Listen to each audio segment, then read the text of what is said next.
My favourite photo of the day. That bike looked nice and posh. Oh, I like that photo. That's why I made the thumbnail. I am actually sitting down in Federation Square, just chilling out, trying to deal with my anxiety I've got at the moment. I'm just a little bit stressed about this rent inspection in a week, but I won't talk about it tonight because I'm trying to deal with some stress. And I just had my diabetes tablets and cholesterol tablets about an hour ago. I have everything at 10 o'clock at night, and I have my blood pressure tablets when I get out of bed in the morning. So what I'm trying to deal with is a bit of stress, so I'll just basically put this camera down. It's those little stones on the left there, they're like granite blocks to stop cars coming in.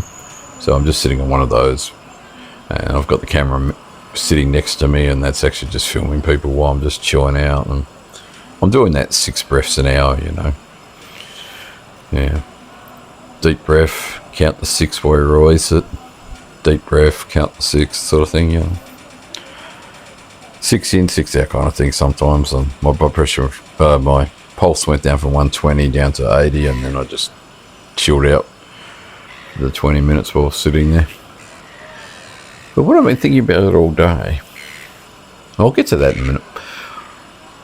The worst thing I had today, and really this is not a bad thing. I mean, if you're going to have a bad day, you could have a lot worse than what I'm going to say. I'm driving trains. People know that. I'm a train driver. And we get all sorts of weird things. And I helped, about 6 wheelchairs today. So I had 6 lovely conversations with wheelchair people. But I was driving a train back from the mountains, like the hills up near where the steam trains are up in the hills. And this little country town up there where I drove the train out of, I didn't realise it had a Chinese restaurant up there. Even though I've been driving out of there for 8 years, I've never seen anybody with Chinese food. The train was nearly empty because it's quite a quiet area. And this lady got on board my train. Now this happens all the time, especially at night. And she's eating hot Chinese food. Now, as you guys would know if you've been watching my channel, I'm on Wegovy. And Wegovy stops you feeling hungry, and if you smell food, it generally doesn't actually affect you. But she stayed on my train for 20 minutes eating a whole Chinese meal right behind my door. And all I could smell was Chinese food. Now, on my Nordic diet, on my diabetes diet, and on Wegovy, I can't have processed food or junk food like Chinese food. And I haven't had Chinese food in a few months now, probably close to 4 months. And oh my fucking God, was I absolutely craving Chinese food. And that was one of the points that got me thinking about train driving. When you're in my job, now you could have somebody sit behind you and smoke a cigarette, which is not allowed, but you can deal with that. You can call up, you can get it sorted out. But you can't call up anybody and say, can you move the person eating food behind me? And it made me want to ask you a question. How many of you get on public transport with hot food? And how many of you get on public transport with hot food and sit near the driver without thinking one iota that you're actually making the driver hungry? Because I'm not allowed to eat food while I'm driving. I mean, I can have a coffee next to me and I can have an apple, but I can't sit there with a full Chinese meal on a train console and try and control a train. It just ain't going to happen. You know, it just won't happen. You can have an apple or something to chew on, but it's not a place to be eating food, basically. You've got too many safety things to focus on. You've got to focus on the track and the weather and, you know, stop and start the trains. And that got me thinking. I'm on Wegovy to try and get my BMI below 25, the body mass index we call that. I don't know if you've got that in America. Do you know what BMI is in America?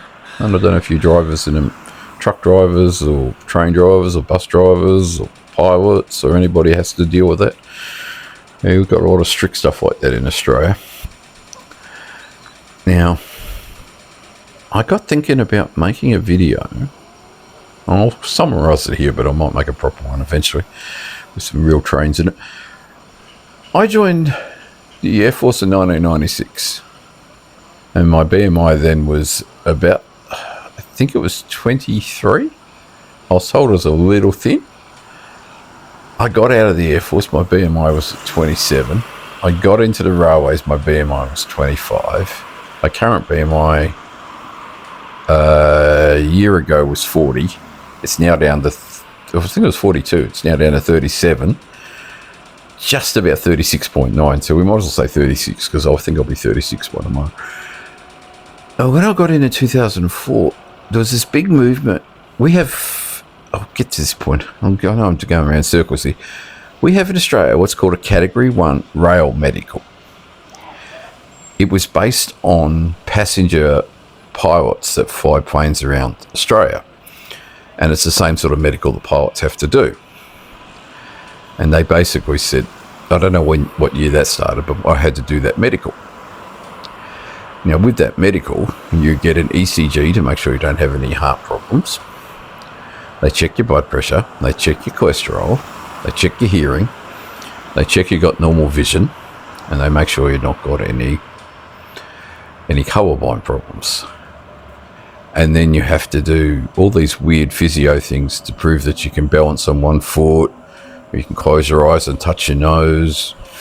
All these weird things like that, just to make sure you basically don't have Parkinson or anything strange going on with your sense of balance. It's not a hard medical.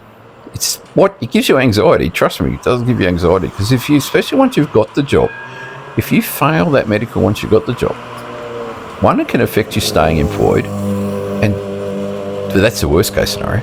But the better case scenario is they can actually put you on sick leave, which can lead to you being unemployed as well. But what they tried to bring in 2004, it got pushed for. It's a national standard. I was in Western Australia, not Victoria, and I've worked in freight, and I've worked in passenger trains in 2 states, and I've worked in freight in about 5 different spots. And they were trying to push to make sure everybody had a BMI below 25, so you're basically like you're in the military kind of thing.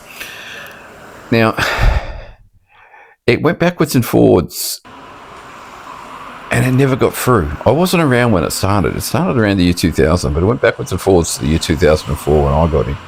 And my doctor at the time explained to me how they processed it and how it just couldn't get the groundwork.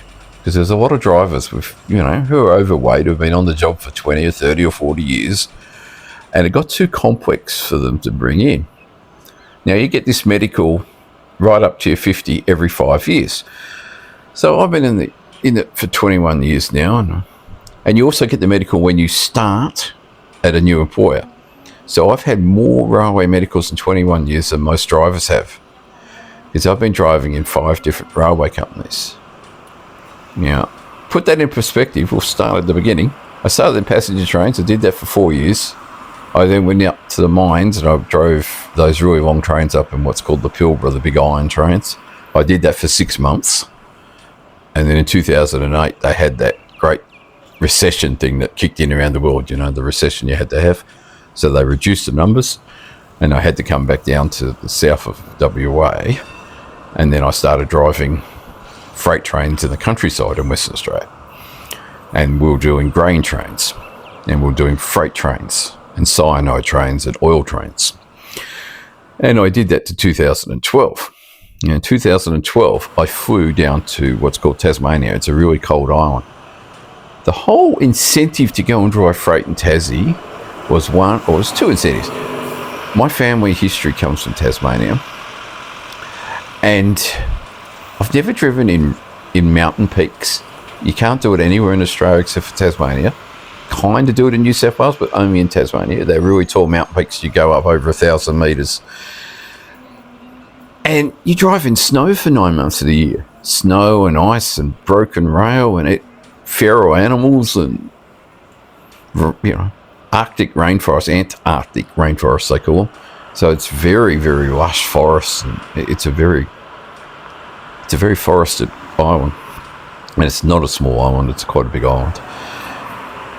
And I did that for 5 years. And then they lost some contracts with some of their people because there was a couple of fatalities in one of the mines that we were actually driving stuff out of. We were driving lead and tin and minerals. So we lost a bit of the mine contracts, and we were just driving freight around the top, around the coast. Once that contract went, they were talking about they were going to have to reduce the drivers' numbers. And it's got a low unemployment rate down there, so you don't want to lose your job down there. And then a friend of mine said to me, they got jobs in Melbourne. Do you want to go up and work in Melbourne? Which is where I am now. And I said, I don't know. And one of my colleagues down in Tassie came up here for an interview, and then he came back down there and said, there's no hope. They don't like people from Tasmania. Now, that wasn't going to put me off. I've got, at that stage I had about 13 years of experience, I think, by that stage, 2017. So I came up here, did the interview. They loved me and they employed me. And I've been doing this job for 8 years, and I love working for these guys. It's a great company, but it just takes a bit of getting used to when you go to different ones. But each time you start a new railway, you get another one of those medicals. Now, 2 years ago, they started back up on that BMI, trying to get it back in again, even though it's been 20 years since they got knocked back on. They're trying to just redo it again now after COVID. And they couldn't get it through. So they put in what's called sleep apnea. Now, I won't explain sleep apnea, but it's only for men, apparently. It's only for people over 50, and it's only for people over BMI of 35. And once again, that got everybody saying, oh, hang on, you tried to bring this 35 in back in the year 2000, and now you're trying it again. And this time it passed. That's the short and curlies of it all. But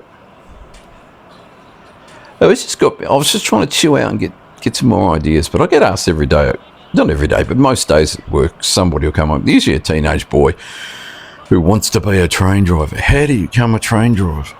Most of them want to do it because we're one of the highest paid jobs in the country. But we also pay more tax than most people do, which is just ridiculous. So I was thinking about that today while I was out there being creative. I'm shooting this in monochrome for a very good reason. I started photography back in 1988, shooting monochrome. They wouldn't let us use anything but black and white film back at high school. And it does help you de-stress a bit because you don't get distracted by all these colours. And we had storm clouds coming over, so I thought this would actually work quite well. It's filmed on the Olympus EM1 Mark II. But, I'll get creative and make some videos like this, and that's what got me thinking about making a railway video. So that's the question to you. The job you're in, do you get asked by people in the public or just your friends and family, how do you get your job? Do you have a job that's kids grow up, they want to be train drivers, they want to be pilots, they want to be firemen, they want to be police officers. You don't hear of anybody at school grow up and say they want to be a garbage collector or they want to be, don't remember actually no, I knew one at high school wanted to be an accountant, but you know what I mean, they don't talk about clerical jobs. It's usually some of these glossy jobs that people think is cool to do. If you ever can get a job as a train driver, grab it. It's great. You get to be on your own 99% of the time. Nobody to hassle you. You follow the strictest rule book in the country for very good reasons because everything's got to be safe. If you're running late, you just report the reason you're running late. You're not running late because you're out playing golf. You're running late because whether it's passengers or freight, both of them can slow you down. And freight is just one of those jobs you do when you're chasing the big trains. Yeah, the only problem I had with freight was the locomotives were all built in the 1950s and 1960s, and then they have a few that were made in the early 2000s, and the early 2000 ones are working okay, but when you're dealing with the 1950 ones, they've got vacuum hoses on it, and you're trying to deal with old technology and dealing with circuit breakers that keep breaking down and nice switches to turn on batteries and stuff like that, and those things are a bit of a pain. The old diesel motors in are okay, but they do struggle along and they're noisy as all hell. And that was the other thing with the medical. They check your hearing. Now, my hearing in 2004 was perfect in both ears. And then after I worked in freight, the left ear, which is the ear that faces the engine, the right ear faces the window, the left ear is gone down from perfect to not so good. So my right ear hears really well, my left ear doesn't hear as well. It's still within standard, but you're not allowed to wear hearing protection because there's the need to listen to the radio in case you get a radio call. It's all these strange rules that contradict themselves. And the other contradictory thing with the railway is they want you under BMI 35. 4 out of 5 railways give you gym. They've given me gym memberships. One of them gave me a push bike. The current situation is I've actually got to pay for a discounted gym membership through a work group, but you don't get the time to use it. And that's why I'm on Wegovy. And the good news with Wegovy is I come down a little bit more weight today. I did the weekly weigh-in today, and I was down about another 500 or 600 grams today from last night, so that's quite good. But Wegovy is a little bit tricky because it makes you think that you're not eating. But yeah, I actually realised when I got home today after being out for 12 hours work and travelling that I hadn't actually eaten all day. So I had 4 eggs when I got home. That's all I could fit in. I couldn't eat anything else. I might have a protein drink soon, and just to try and keep up the actual vitamins. But the main thing is I want everybody to stay safe, and this week I'm just going to focus on my mental health because I'm a bit stressed out and a bit anxiety about my rent inspection coming up. So I'm just chilling out doing this. After I made this one, I actually went up to what's known as the tourist graffiti art lane that they set up for graffiti artists to do murals and stuff for tourists to come through. And I found a pole outside a office block opposite it. And I just set the thing on there and stood still, and people walked past me not knowing what I was doing. And I had to move out of that spot because people started smoking, but I don't smoke and I can't stand smoke. It makes me cough. So you'll see that video in the next day or two. And then I went around the corner to the shopping district and... Oh, is it the shopping district first? I think I did the shopping district next because it started pissing down rain. It was absolutely pouring rain for a little while. Camera's waterproof, lens is splashproof, and I'm kind of not liking sitting in the rain. Anyway, this video is going to come to an end pretty soon. It's got a couple of minutes left in it. And I don't know if you noticed during this video, when there was a red light, a van drove straight through it and didn't quite hit anybody. And all these trams line up at the end of this video because they've got to wait for all these passages to get out of the way. And this is actually called St Kilda Road, which isn't too bad. My next question to people is, what sort of creative things do you do when you're stressed or you got anxiety? Me, I grab a camera. I go and find a quiet spot. I do my deep breathing. I meditate. I take photos. I made a really cool photo the other day in Fanho, and I've still got to make a video to go with that. And the best thing is, my battery is going flat on my phone while I'm trying to record this. And it's now 11:14 at night, so I filmed this at lunchtime. Anyway, people, I think we're going to be finishing this up pretty soon. I'll talk to you all tomorrow. Well, I'm actually talking over the one about that graffiti art lane, and you'll see some people in there, and that one's actually in dramatic mode 1, so it's in colour, but it's a bit high vivid, so it's a bit strange, but it's a bit like that one last night. And as you can see on this one, the storm clouds are building up. Anyway, stay safe, chat to people, and most of all, don't argue with people.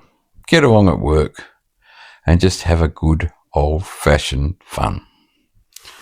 All right. Ciao.